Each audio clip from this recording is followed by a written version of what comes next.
G'day humans, Stead from Finder here, and today I'm reviewing the Toyota Fortuner, the 2021 Toyota Fortuner. Now look, I'm a long-time Toyota driver. I currently own the 2013 Kluger. I used to drive the Orion before that. My old man owns a Prado, which I've driven plenty of. And even back when I was a little grom, we used to have a Land Cruiser until Dad flipped it with the entire family on board, but that's a story for a different day. Now, when I first got my hands on the Fortuner, I was like, why does this thing exist? That was my first question. Obviously, there's the Kluger, which is the all-wheel drive soccer mum's SUV, which I own. And then you've got kind of the Prado, which is the full four-wheel drive. So let's take it for a spin and find out what this has got going for it.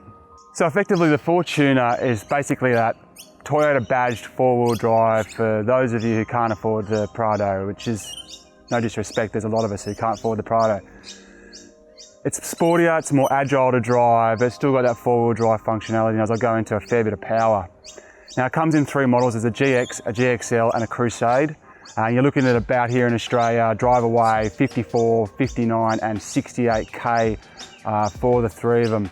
Now that puts the Crusade, which is the top end model, which is this one here, at about the same price as the bottom level Prado.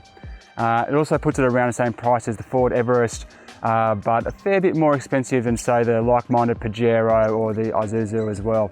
So that's kind of where it sits. You do get 5 years unlimited kilometre warranty with it, and the first 6 services are capped at $250 a pop. So what have we got underneath the hood? We're looking at a 2.8 litre turbo diesel engine here. We've got 150 kilowatts of power, 500 Newton meters of torque. Bad boy can tow about 3.1 tonnes braked. There's 3 drive modes. You've got your Eco, your normal, your Sport. You've also got the four-wheel drive settings. So you obviously go with 2-wheel drive, or you got high four-wheel drive or low four-wheel drive, which you can adjust with a dial just inside the beast itself. Now it's got a 6-speed automatic transmission, but there's no manual, no bloody manual, which I think is a joke personally for a four-wheel drive. There's paddles, but they suck, okay? In terms of petrol, really quite good actually. 80 litre tank, diesel, as I mentioned. It's claiming 7.6 litres per 100 Ks on this thing. I got just over 9, which is pretty good really, compared to what they usually say it is and what you usually get. It's usually a fair bigger gap for me. Just by comparison, my Kluger, it's like guzzles, it's like 15. So this guy actually does pretty well on that front in my opinion. Now look, in terms of the design, not a whole lot's changed from the earlier models, Fortuners in the 2021 model. I actually think it's a really nice looking car. It doesn't have that kind, I don't know if you remember those kind of mid 2000s and 10s Prados, and they got really ugly for me. But these newer models looking a lot better. Just sleek lines, love this colour. There's about 6 different colour options, but the red looks great. Quite frankly, if you don't have a bull bar on your four-wheel drive, I just don't get it. They should just come with it. But anyway, there's plenty of extras, stacks of extras you can add on. So design-wise, not a hell of a lot to talk about other than the fact that it's got a nice ride height. This is the Crusade, so it's got 18-inch as opposed to 17-inch on the other 2 models. But a beautiful looking car. Now, I don't know if you can tell on camera, but I'm quite a big dude, 6'4", so space in cars is always a priority for me. So I'll show you how it looks once you're in it. So in the driver's seat, this is pretty damn good for me. Like, you know, I've got this much space above my head. That means I can bounce around on the road. I'm not going to knock myself out. By comparison on the Kluger, I can't even put my hat on because there's a little button on top pushes into my head like this. So, you know, in terms of the space in the front, love it. When you get into the back row,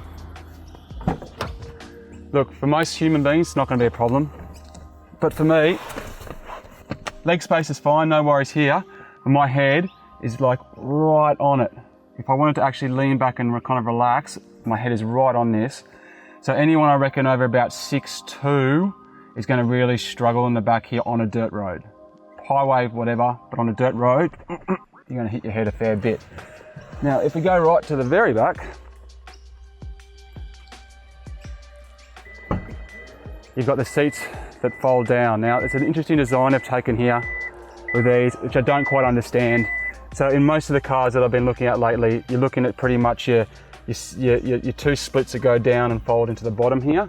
Now obviously they're thinking about ride height and everything, spare tyres under there, but these go up against the sides. I've got this down so you can see it. If you come around here and have a look, it's kids only, which is probably isn't the biggest surprise, but you're not getting any adult legs in there. The problem is that you've got the seats up on the side, which means you're actually restricting your boot space unless you take the entire things out and leave them somewhere else. And on top of that, when you actually drive in the car and you look over your shoulder, this blocks your blind spot just a tiny bit. You get used to it pretty quick, but it's just something to consider if you're going to be doing a lot of urban driving, that when you've got these in there, you're just reducing your boot space. It's just not as functional as it is in, say, my Kluger, where you can just have them folded down, stack everything on top, and then when you need it, you just pull it up and use it and put it down. Much better design. So yeah, a bit weird that they've gone with that approach. Heading back inside here, have a closer look at the internal trim and everything. Look, the seats themselves, everything in here is designed to be rugged, right? So this is supposed to be the cheap man's four-wheel drive as far as Toyota's concerned. So everything's designed in that kind of respect. It's all a bit rugged. Everything's analog, or old sticks and dials. Everything's push button, which I don't actually mind.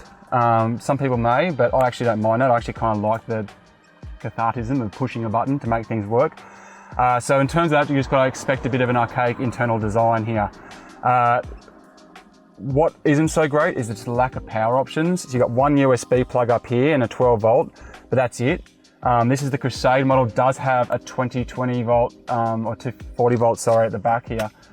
So you can plug in your laptop or something like that if you're sitting in the back row, but this should be about another couple of USBs. It's 2021 for crying out loud. And in terms of the front space here, you got your drive modes and a few options set up on here, but it actually means that there's a lot less space than I would have liked. You're talking about a really small compartment here. Just the two cup holders at the front. I know when I'm traveling with my kids and my wife and we're going on the road, we just need heaps more space here. You've got phones you put in places, you've got multiple coffee cups and water bottles and everything, and it's just a bit lacking in that regard. You've got a couple of side pockets over here, but that's not so good.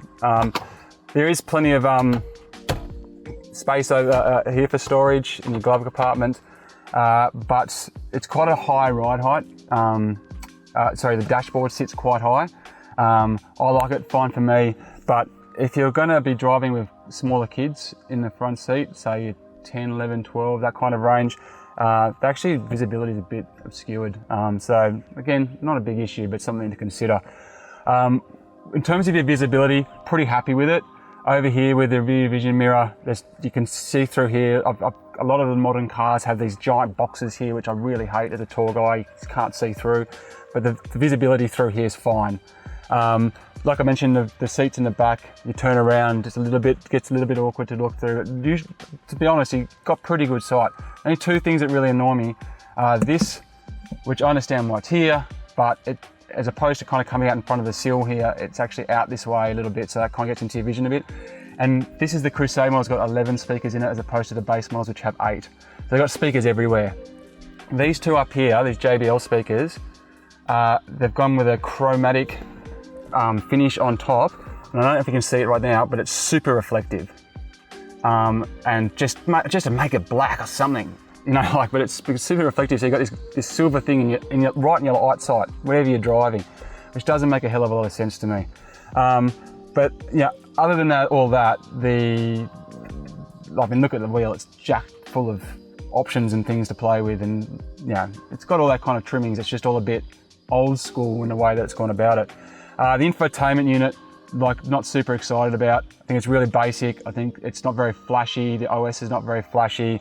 Yes, it's functional. Yes, your phone just connects straight to it through, in my case, CarPlay, and just off you go. But just a bit on the basic side, a bit slow, not very pizzazzy, if you want to put it like that.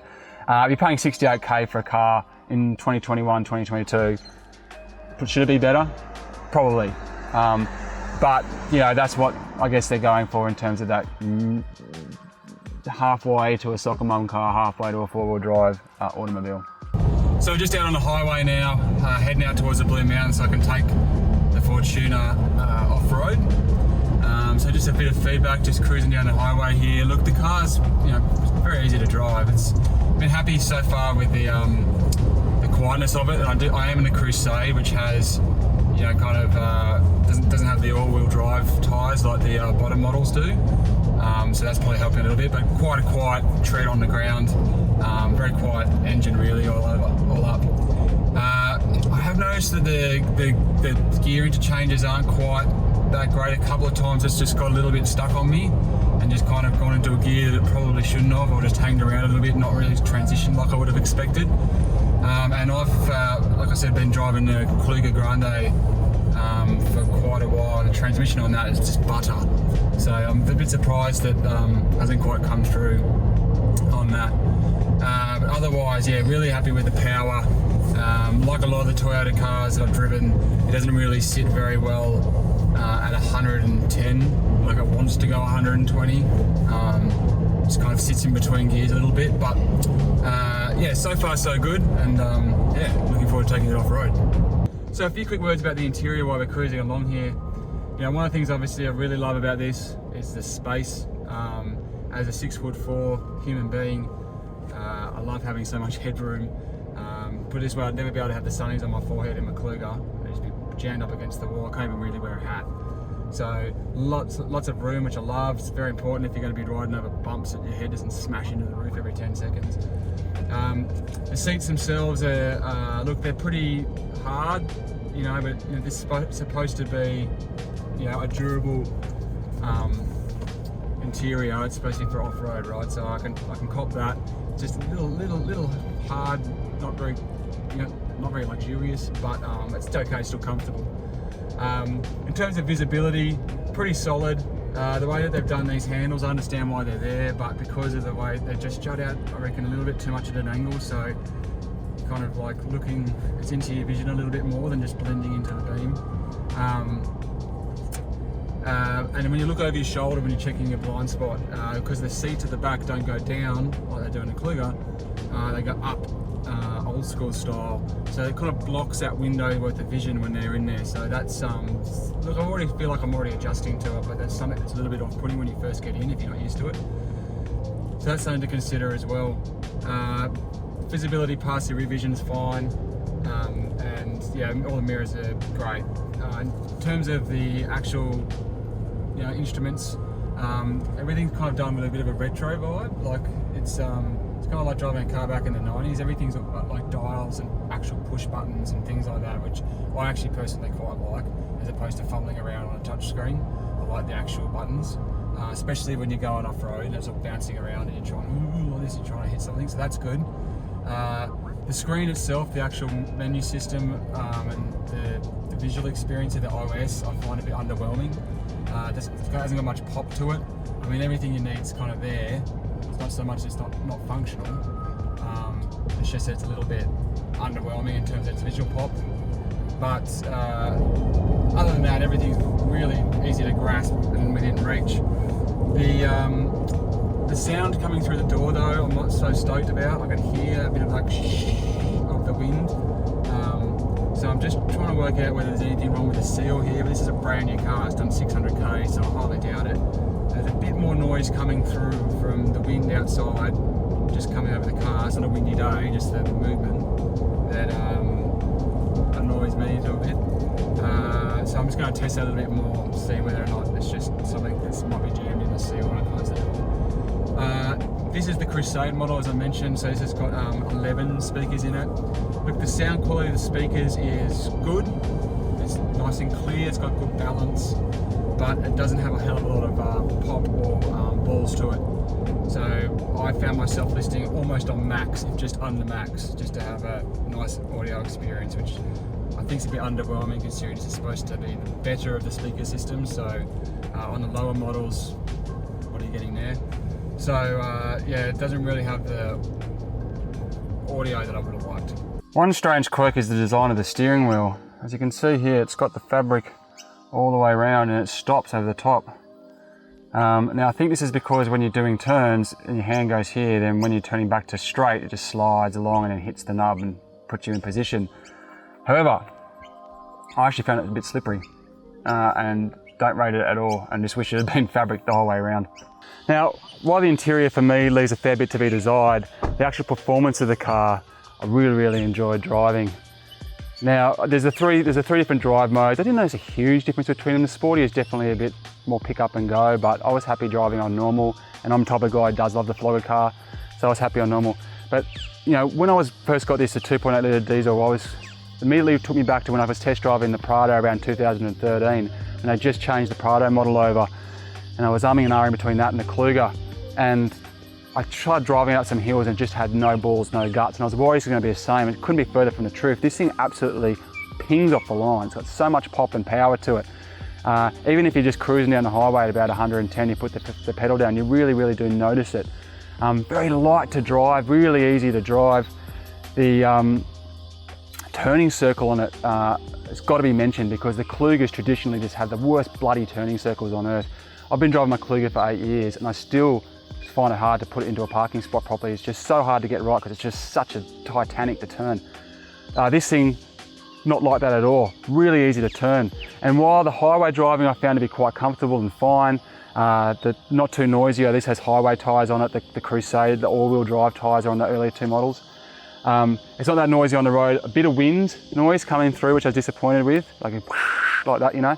But it wasn't too bad. But as soon as you take it off-road, and I took it up to the Blue Mountains and fanged about on some dirt up there, it just feels so in its groove. Like it immediately just feels buttery smooth. You feel in so much control. It's a little bit floaty, but it just eats the bumps, eats the rivets, eats everything just like it's no worries at all. I've seen a couple of people online complain a little bit about too much bit roll or stuff like that. Didn't notice it myself. I thought it was actually really nice to drive in that regard, both off-road and on-road. So fine there. Look, it's a bit down on the safety features that you'll see in some of the other cars, especially more in the terms of assists. I actually like that. I hate bloody cars that are beeping at you constantly and trying to reef the steering wheel over your line. I hate it. So I'm actually okay with that. All I want to know is the car's not going to crumble if I have a crash, and it's got a 5-star ANCAP rating. So. All right, so this is the Crusade model, which is the top model. You've got the GX and the GXL. There's only two real good things about stepping up to the Crusade, in my opinion, are the automatic tailgate, which is just so handy, especially if you're carrying heaps of shopping or kid's bike under one arm. You can just push a button and the thing opens. Super handy. And the 11 JBL speakers, the sound actually, when you pump it up, it's pretty good. In these, so you get an extra few speakers. Other than that though, there's not a whole lot from the extra features that I would actually, significantly rate. When you go up to when you go from the GX to the GXL, it's a bit better. You get your digital radio, your sat nav, your climate control, the roof rails. So there's a few decent step ups when you go from the GX to the GXL, which you're paying an extra 4 or 5 grand for. The extra 10 grand to step up to the Crusade. I think there's an argument there that you probably don't need to do that. I really enjoy driving the Toyota Fortuner.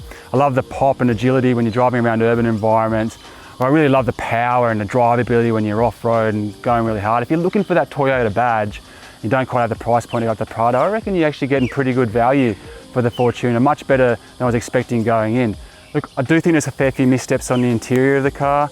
I think you can still have a bit more luxury and a bit more functionality while still having that kind of rugged old school appeal. I think I probably had a misstep there, but overall the versatility of this car is a real winner. I'm Chris Stead from Finder. I hope you enjoyed my review. Please head across to the finder.com website where I've got a full review listing a lot more of the specs in there and going through it in a lot more detail. Other than that, safe driving, get off road, get out of goddamn Sydney after all this COVID heartache.